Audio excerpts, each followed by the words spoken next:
De la connaissance de Dieu. Pour aimer Dieu, il faut avant tout le connaître. Plus donc nous nous appliquons à étudier ses perfections, et plus notre cœur s'embrase d'amour pour lui, car tout en lui est aimable. Il est la plénitude de l'être, plénitude de beauté, de bonté et d'amour. Cela est évident. Reste donc à déterminer ce qu'il nous faut connaître de Dieu pour l'aimer, et comment arriver à cette connaissance affectueuse. Tout d'abord, ce qu'il nous faut connaître de Dieu. Il nous faut connaître sur Dieu tout ce qui peut nous le faire admirer et aimer, par conséquent son existence, sa nature, ses attributs, ses œuvres, surtout sa vie intime et ses relations avec nous. Rien de ce qui touche à la divinité n'est étranger à la dévotion. Les vérités les plus abstraites elles-mêmes ont un côté affectif qui aide singulièrement la piété. Montrons-le par quelques exemples tirés de la philosophie et de la théologie. Vérité philosophique. Les preuves métaphysiques de l'existence de Dieu semblent bien abstraites, et cependant elles sont une mine de précieuses réflexions qui mènent à l'amour divin. Dieu, premier moteur immobile, acte pur, est la source de tout mouvement, dont je ne puis me mouvoir qu'en lui et par lui. C'est lui qui doit être le premier principe de toutes nos actions, et s'il en est le premier principe, il doit en être la fin. Dieu est la cause première de tous les êtres, de tout ce qu'il y a de bon en moi, de nos facultés, de nos actes. Donc, à lui seul, tout honneur et toute gloire. Dieu est l'être nécessaire, le seul nécessaire par conséquent, le seul bien à poursuivre. Tout le reste n'est qu'une partie de l'accessoire, du transitoire, et ne peut être utile qu'autant qu'il nous conduit à cet unique nécessaire. Dieu est l'infinie perfection, et les créatures ne sont qu'un pâle reflet de sa beauté. C'est donc lui l'idéal à poursuivre. Nous ne devons donc mettre aucune borne à notre perfection. Moi qui suis infini, disait Dieu à sainte Catherine de Sienne, je suis en quête d'œuvres infinies, c'est-à-dire d'un sentiment infini d'amour. Si de là nous passons à la nature divine, le peu que nous en connaissons nous détache des créatures et de nous-mêmes pour nous élever à Dieu. Il est la plénitude de l'être. Donc mon être n'est qu'un être d'emprunt, incapable de subsister par lui-même, et doit reconnaître son absolue dépendance de l'être divin. C'est ce que Dieu voulait inculquer à sainte Catherine de Sienne lorsqu'il lui disait « Sais-tu, ma fille, ce que tu es, ce que je suis? Tu es celle qui n'est pas, et moi je suis celui qui est. Quelle leçon d'humilité et d'amour !» Il en est de même des attributs divins. Il n'en est aucun qui, bien médité, ne serve à stimuler notre amour sous une forme ou sous une autre. La simplicité divine nous excite à pratiquer cette simplicité ou pureté d'intention qui nous fait tendre directement à Dieu, sans aucun retour désordonné sur nous-mêmes. Son immensité qui nous enveloppe et nous pénètre est le fondement de cet exercice de la présence de Dieu, si cher et si profitable aux âmes pieuses. Son éternité nous détache de tout ce qui se passe en nous rappelant que ce qui n'est pas éternel n'est rien. Son immutabilité, c'est-à-dire qui ne peut changer, nous aide à pratiquer au milieu des vicissitudes humaines ce calme si nécessaire à l'union intime et durable. Son infinie activité stimule la nôtre et nous empêche de tomber dans la nonchalance, c'est-à-dire dans la paresse, ou dans une sorte de quiétisme dangereux. Sa toute-puissance mise au service de son infinie sagesse et de sa miséricordieuse bonté nous inspire une confiance filiale, c'est-à-dire d'un fils à son père. qui nous facilite singulièrement la prière et le saint abandon.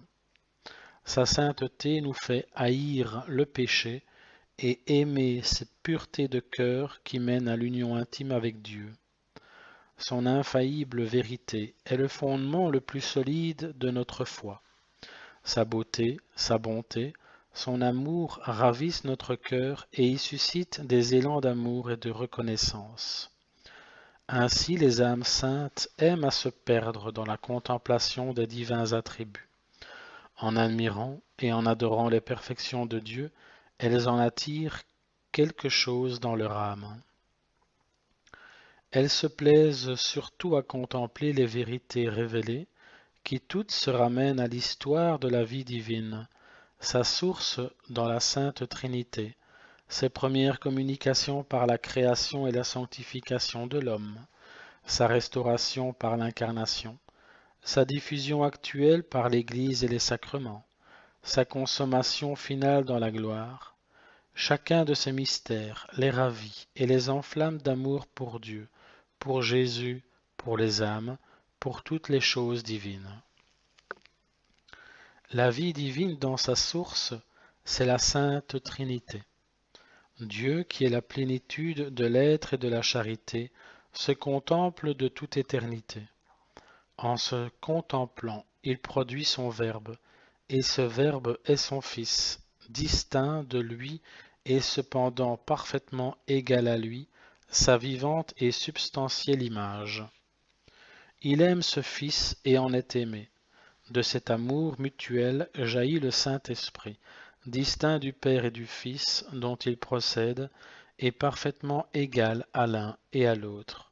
Et c'est cette vie à laquelle nous participons.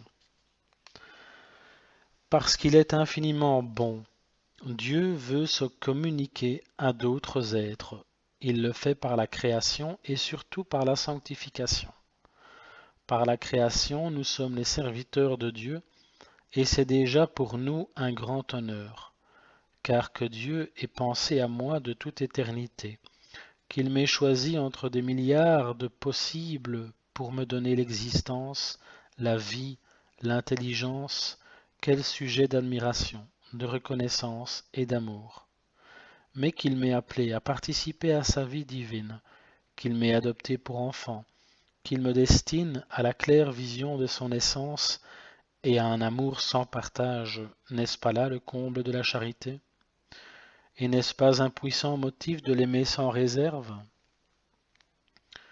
Nous avions perdu, par la faute de notre premier père, nos droits à la vie divine, et étions incapables de les recouvrer par nous-mêmes. Mais voici que le Fils de Dieu voit notre détresse, se fait homme comme nous, devient ainsi la tête d'un corps mystique dont nous sommes les membres, expie nos péchés par sa douloureuse passion, et sa mort sur la croix, nous réconcilie avec Dieu, et fait de nouveau couler dans nos âmes une participation à cette vie qu'il a puisée dans le sein du Père. Est-il rien de plus propre à nous faire aimer le Verbe incarné, à nous unir étroitement à lui et par lui au Père? Pour faciliter cette union, Jésus demeure parmi nous. Il y demeure par son Église qui nous transmet et nous explique ses enseignements. Il y demeure par ses sacrements, canaux mystérieux de la grâce qui nous communiquent la vie divine. Il y demeure surtout par l'Eucharistie, où il perpétue à la fois sa présence, son action bienfaisante et son sacrifice. Son sacrifice par la Sainte Messe, où il renouvelle d'une façon mystérieuse son immolation, son action bienfaisante par la communion, où il vient avec tous ses trésors de grâce perfectionner notre âme et lui communiquer ses vertus, sa présence permanente en s'emprisonnant volontairement jour et nuit dans le tabernacle où nous pouvons le visiter, converser avec lui, glorifier avec lui l'adorable Trinité, trouver en lui la guérison de nos blessures spirituelles et la consolation dans nos tristesses et nos abattements. Et ceci n'est que le prélude de cette vie consommée en Dieu, dont nous jouirons pendant l'éternité. Nous le verrons face à face, tel qu'il se voit lui-même, et l'aimerons d'un amour parfait. En lui nous verrons et aimerons tout ce qu'il y a de grand et de noble. Sortis de Dieu par la création, nous revenons à lui par la glorification, et en le glorifiant, nous trouvons le bonheur parfait. Le dogme est donc la source de la vraie religion, son aliment, et il nous reste à dire comment nous devons l'utiliser à ce point de vue. Voici quels sont les moyens pour acquérir cette connaissance de Dieu. Pour acquérir cette connaissance affectueuse de Dieu, trois moyens principaux se présentent à nous. Premièrement, l'étude pieuse de la philosophie et de la théologie. Deuxièmement, la méditation ou l'oraison. Troisièmement, l'habitude de voir Dieu en toutes choses. Nous allons parler du premier point, l'étude pieuse de la théologie. On peut étudier la philosophie et la théologie de deux façons. Avec l'esprit seulement, comme on étudie toute autre science, ou avec l'esprit et le cœur tout à la fois. C'est cette dernière façon qui engendre la piété. Lorsque saint Thomas se plongeait dans l'étude approfondie des grandes questions philosophiques et théologiques, il le faisait non pas comme un sage de la Grèce, mais comme un disciple, un amant du Christ. C'est ainsi que, selon son expression, la théologie traite des choses divines et des actes humains en tant qu'ils nous conduisent à la connaissance parfaite de Dieu et par suite à l'amour. Aussi sa piété surpassait encore sa science. Ainsi en était-il de saint Bonaventure et des grands théologiens. Sans doute la plupart d'entre eux n'ont pas fait de pieuses réflexions sur les grands mystères de notre foi qu'ils se bornent à exposer et à prouver. Mais c'est du fond même de ces vérités que jaillit la piété. Et quiconque étudie avec esprit de foi ne peut s'empêcher d'admirer et d'aimer celui dont la théologie nous révèle la grandeur et la bonté. Cela est vrai surtout de ceux qui savent utiliser les dons de science et d'intelligence. Le premier nous fait monter des créatures à Dieu en nous dévoilant leur rapport avec la divinité. Le second nous fait pénétrer au-dedans des vérités révélées pour en saisir les merveilleuses harmonies. À l'aide de ces lumières, le pieux théologien saura s'élever des vérités les plus spéculatives aux actes d'adoration, d'admiration, de reconnaissance et d'amour qui jaillissent spontanément de l'étude des dogmes chrétiens. Ces actes, loin de paralyser son activité intellectuelle, ne feront que l'affiner et la stimuler. On étudie mieux, avec plus d'activité et de constance, ce que l'on aime. On y découvre les profondeurs que l'intelligence seule ne pénétrerait pas. On en déduit des conséquences qui agrandissent le champ de la théologie en nourrissant la piété. Parlons à présent d'un autre point, mais à l'étude, il faut joindre la méditation. On ne médite pas assez les dogmes chrétiens, ou du moins on ne les médite souvent que par leur côté accessoire. Il ne faut pas craindre de les prendre directement et en leur fond comme sujet principal de nos oraisons. C'est alors que la lumière de la foi, sous l'action du Saint-Esprit, l'âme atteint à des hauteurs et pénètre à des profondeurs que l'intelligence seule ne saurait percevoir. Nous en trouvons la preuve dans les écrits d'âmes simples élevées à la contemplation, qui nous ont laissé sur Dieu, Jésus-Christ, sa doctrine, ses sacrements, des aperçus qui rivalisent avec ceux des meilleurs théologiens. D'ailleurs, saint Thomas n'a-t-il pas dit qu'il avait plus appris à l'école de son crucifix que dans les livres des docteurs? La raison en est que, dans le silence et le calme de l'oraison, Dieu parle plus facilement au cœur et que sa parole, mieux comprise, éclaire l'intelligence, réchauffe le cœur et met en branle la volonté. En branle, c'est-à-dire qu'elle fait démarrer. C'est alors aussi que le Saint-Esprit daigne communiquer, outre les dons de science et d'intelligence, celui de sagesse, qui fait goûter les vérités de la foi, les fait aimer et pratiquer, établissant ainsi une union très étroite entre l'âme et Dieu. C'est ce qu'a si bien décrit l'auteur de l'Imitation. Heureuse l'âme qui entend le Seigneur lui parler intérieurement et qui reçoit de sa bouche la parole de consolation. Le souvenir fréquent et affectueux de Dieu pendant la journée prolonge et complète les heureux effets de l'oraison. En pensant à lui, on l'aime davantage, et l'amour affine notre connaissance. Alors se contracte plus facilement l'habitude de s'élever des créatures au Créateur et de voir Dieu dans toutes ses œuvres, les choses, les personnes et les événements. La base de cette pratique, c'est l'exemplarisme divin enseigné par Platon, perfectionné par saint Augustin et saint Thomas, que l'école de saint Victor a mis en lumière et qu'a repris l'école de spiritualité française du XVIIe siècle. Tous les êtres ont existé dans la pensée de Dieu avant d'être créés. Il les a conçus dans son intelligence avant de les produire au dehors, et il a voulu que tous fussent, à des degrés divers, un reflet de cette divine perfection. Si donc nous contemplons les choses créées, non pas seulement des yeux du corps, mais des yeux de l'âme, à l'aide des lumières de la foi, nous y verrons trois choses. Premièrement, que toutes les créatures, selon leur degré de perfection, sont un vestige, ou une image, ou une similitude de Dieu.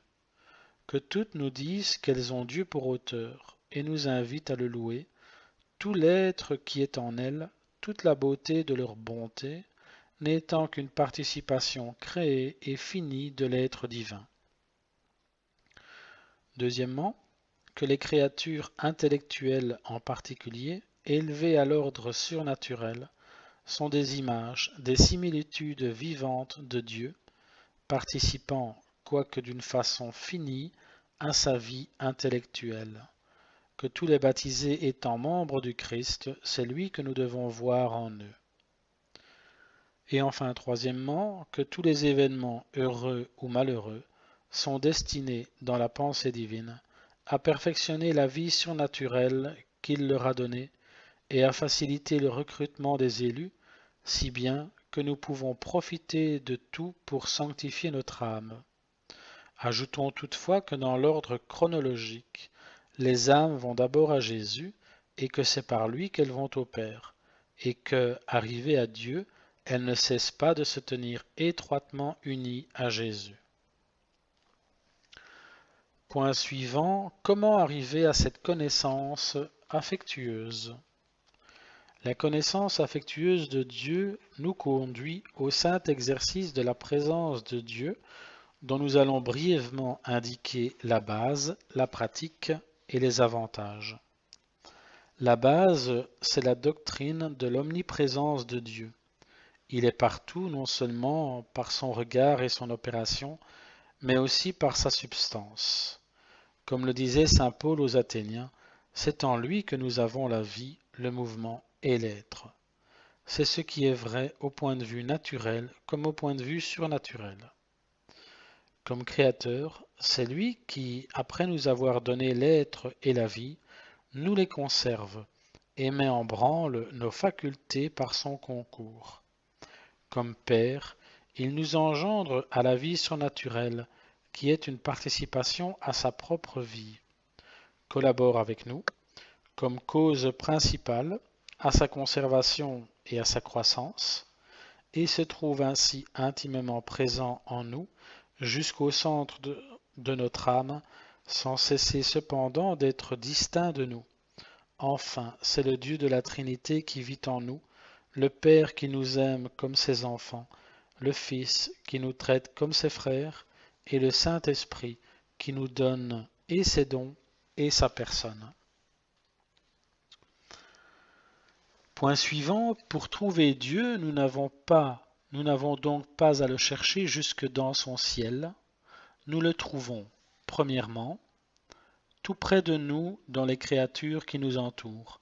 C'est là qu'au début nous allons le chercher. Toutes nous rappellent quelqu'une des perfections divines, mais surtout celles qui, douées d'intelligence, possèdent en elles le Dieu vivant. Elles nous servent comme d'échelon pour aller jusqu'à lui. Deuxièmement, nous nous rappelons ensuite qu'il est tout près de ceux qui le prient avec confiance, et notre âme se plaît à l'invoquer, tantôt par de simples oraisons jaculatoires, et tantôt par des prières plus longues. Enfin, troisièmement, mais surtout nous nous souvenons que les trois divines personnes habitent en nous, et que notre cœur est un tabernacle vivant, un ciel où elles se donnent déjà à nous. Il nous suffit donc de rentrer en nous-mêmes dans la cellule intérieure, comme l'appelle sainte Catherine de Sienne, et de fixer avec l'œil de la foi l'hôte divin qui daigne y habiter. Alors nous vivrons sous son regard, sous son action, nous l'adorerons, et nous collaborerons avec lui à la sanctification de notre âme. Point suivant, il est facile de voir quels sont les avantages de cette pratique au point de vue de notre sanctification. Premièrement, elle nous fait éviter avec soin le péché. Qui donc oserait offenser la majesté divine au moment même où il sait que Dieu habite en lui, avec sa sainteté infinie qui ne peut souffrir la moindre tâche, avec sa justice qui l'oblige à châtier les plus petites fautes, avec sa puissance qui arme son bras contre le coupable, et surtout avec sa bonté qui sollicite notre amour et notre fidélité. Deuxièmement, elle stimule notre ardeur pour la perfection. Ardeur signifie notre empressement. Si un soldat qui combat sous les yeux de son général se sent porté à multiplier ses prouesses, comment ne pas se sentir prêt aux plus rudes labeurs, aux efforts les plus généreux, lorsque nous savons que nous combattons non pas seulement sous le regard de Dieu, mais avec sa collaboration toujours victorieuse et encouragée par la couronne immortelle qu'il nous promet, surtout par le surcroît d'amour qu'il nous donne comme récompense. Troisièmement, et quelle confiance nous donne cette pensée? Quelles que soient nos épreuves, nos tentations, nos fatigues, nos faiblesses, ne sommes-nous pas sûrs de la victoire finale lorsque nous nous rappelons que celui qui est la toute-puissance et à qui rien ne résiste vit en nous et met à notre service ses divines énergies? Sans doute, nous pouvons éprouver des échecs partiels, passer par des angoisses douloureuses, mais nous sommes sûrs qu'appuyés sur lui, nous triompherons et que nos croix elles-mêmes ne servent qu'à nous faire aimer davantage, nous faire aimer Dieu davantage et à multiplier nos mérites. Quatrièmement, enfin, quelle joie pour nous de penser que celui qui fait le bonheur des élus et que nous verrons un jour est déjà en notre possession et que nous pouvons jouir de sa présence et converser avec lui tout le long du jour. La connaissance et la pensée fréquente de Dieu sont donc très sanctifiantes, il en est de même de la connaissance de soi-même.